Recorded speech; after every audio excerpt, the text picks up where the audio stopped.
Real-life stories narrated from the experiences of R2K. Whispers from the dark. As a child, our home was a place of comfort during the day, but as night fell, it transformed into something else. The shadows seemed darker, the silence heavier, and the faint sounds from outside. Always there, just beyond the edge of consciousness. But I never paid much attention.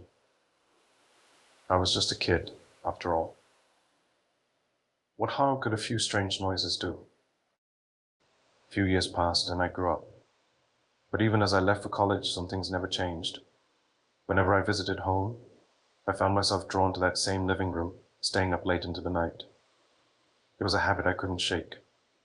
Playing video games, watching movies, anything to keep myself awake just a little longer. But one night, something felt different. The house was unusually quiet, and an unsettling feeling crept over me. I decided to call it a night after one last game, but first I needed to use the bathroom. Our home was old, built by my ancestors, and like many houses of its kind, the bathroom and kitchen were in a separate section, just a few meters away. It never bothered me before. But tonight, the darkness felt deeper, the shadows more menacing. I was used to the dark, used to the quiet, but something about that night felt wrong. As I left the bathroom, I glanced towards the kitchen. It was pitch black, more so than usual, a darkness that seemed to swallow everything. I stared into that darkness, trying to convince myself it was nothing. Just the usual shadows, just the night playing tricks on my mind. I walked a couple of steps, convinced it was nothing. Then, I heard it.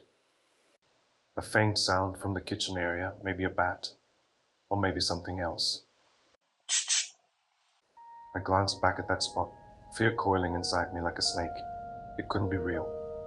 I had just looked there. No way it's real. It's just a bat. My mind is playing tricks on me. Yes, that must be it. I tried to keep walking, but before I could take a few steps, I heard it again, this time right behind me, louder as ever. Fear surged in me. My heart pounded in my chest. I didn't turn around, I couldn't.